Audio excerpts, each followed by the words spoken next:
Hello, welcome to My Life in Spain. My name's Mark, and today we're going to talk about driving in Spain. Two scenarios.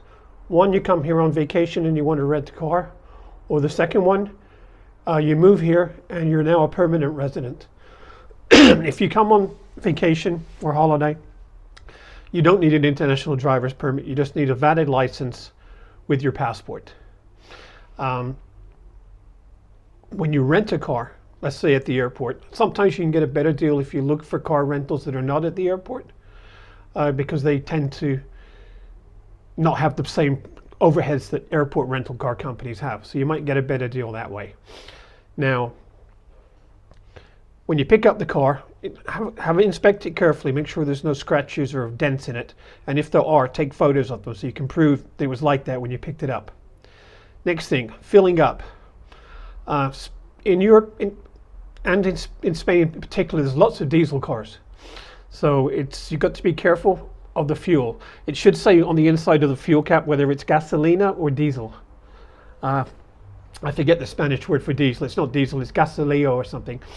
Anyway, the gasoline pumps, the unleaded gas, are green.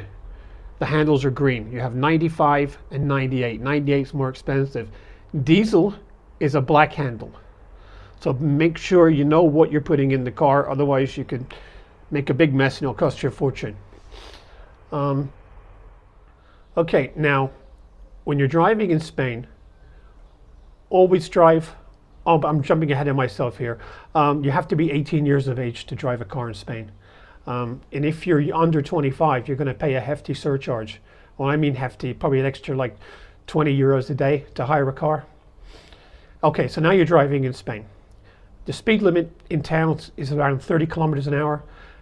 On smaller roads, around 50. And on the highways, 120, which I think is about 74.5 miles per hour. Now, some roads in Spain are tolls, but not that many. So just be aware of that. I don't actually tell you if you're going on a toll road, so be careful when you're driving. Now, when you drive in Spain, always keep on the right. Keep on the right, pass on the left. It's not whatever lane you're in here. It's the slower the car, you must be in the right. So, and when you overtake, you use your indicators. You use your indicators when you're pulling out, and you use your indicator when you're pulling back in. Okay, now driving in the city, parking the car. Be very careful where you park. If you see any blue or yellow lines by the curb, don't park your car there. Also look on the walls of buildings, because many companies have like areas for their deliveries and stuff, and or underground parking garages.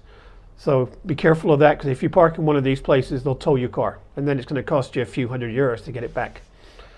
Next thing.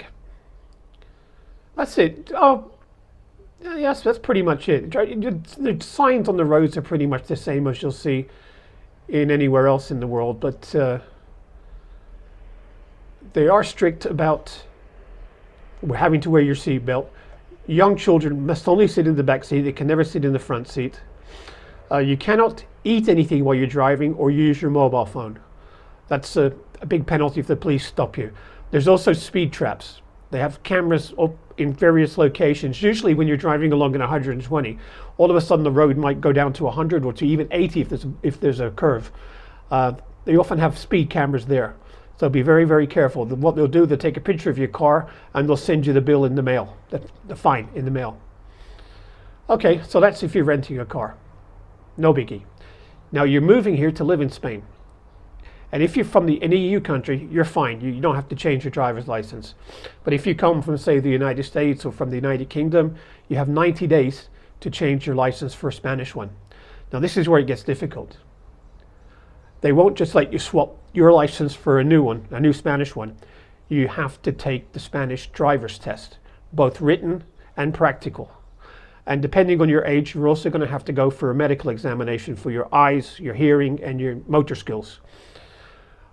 So, taking the driver's test here in Spain and knowing what they want from you, it's not as simple as you might think. I mean, every kid here in Spain that learns to drive has to go to a driving school. They can't be taught by their mom or dad or something like in America. You must go to a driving school and have so many lessons. If you've already got a license and you know how to drive, you probably don't need as many lessons. Probably, I would say about around 10. Each lesson, you can look anywhere from 30 to 35 euros an hour for a lesson. And once your driving instructor thinks you're up to it, then you can sit the written examination and then go for the physical driving test. It's a shame, but it's just the way it is. I mean, you know, it's going to cost you money, and it's going to cost you time. And even though if you already know how to drive, there's no way around it. So you got to do it. What a lot of people would do as well, they'll use the driving school to go and actually do the legwork for them, because to go down to the Tráfico and do it yourself, if you've never done it before, it's a nightmare. They already know the people down there, so they know who to talk to and where to go. So if you have to pay a little extra for this, it's well worth it. Okay, that's driving in Spain. Thanks so much for watching. Catch you in the next video.